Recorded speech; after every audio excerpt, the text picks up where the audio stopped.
I've made it.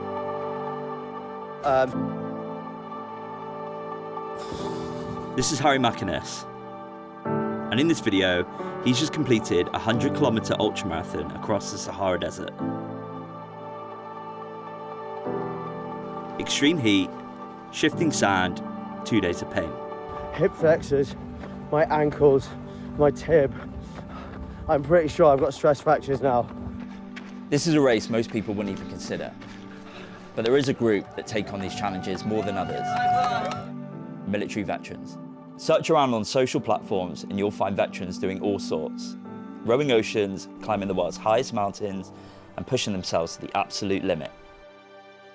And it's not just a few.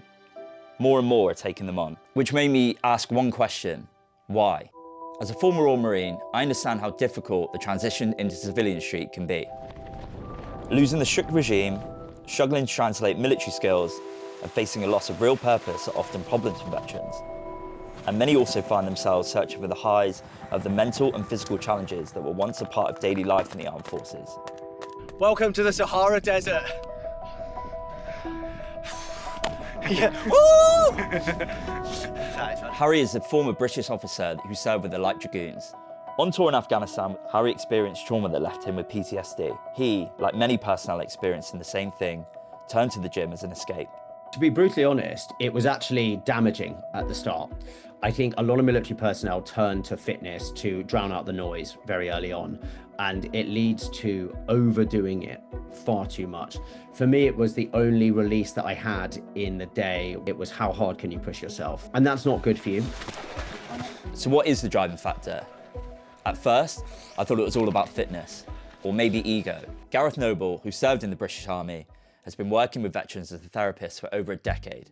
It's a coping strategy. It could be drink, it could be drugs, it could be fitness, it could be exercise, it could be anything at all. So when we're molded into a certain behavior, mindset and you know, camaraderie, etc., but a team, when we're molded into those teams, we're being molded in a time of our life when our brain is still trying to find out who it is, who we are. And I suppose the reason why so many get stuck after leaving a force is because it's harder to undo a lot of things they've done through development, early development. This mindset is instilled into all service personnel who join the military. Unwavering discipline and mental resilience. And once there, they last a lifetime. We have all been on some really bad exercises, bad operations, things like that, where you do just have to grin and bear it. You know that there is an end in sight, whether it's the end of an operational tour, or if it's the end of an exercise, whatever it might be.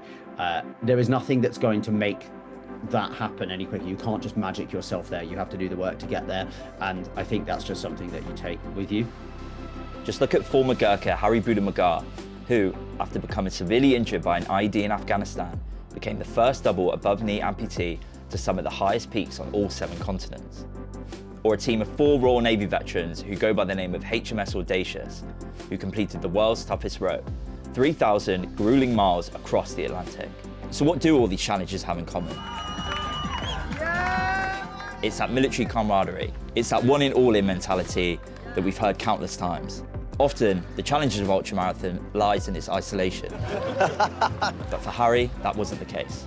It wasn't every man for himself. It was 100% a team effort.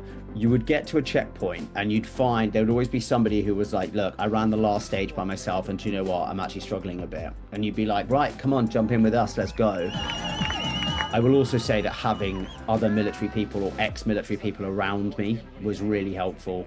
A lot of people just motivating each other at the checkpoints. You actually really looked forward to reaching the checkpoints. You were bumping into veterans and serving military personnel everywhere, far more than I thought. So what does it all mean? Well, at first, I thought it was about bragging rights.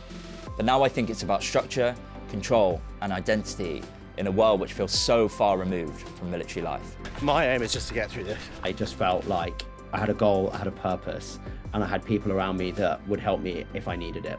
And I helped other people through as they needed it. And it was just, yeah, it was brilliant. And I think it really encompasses everything about that military spirit. I've made it. That means a lot.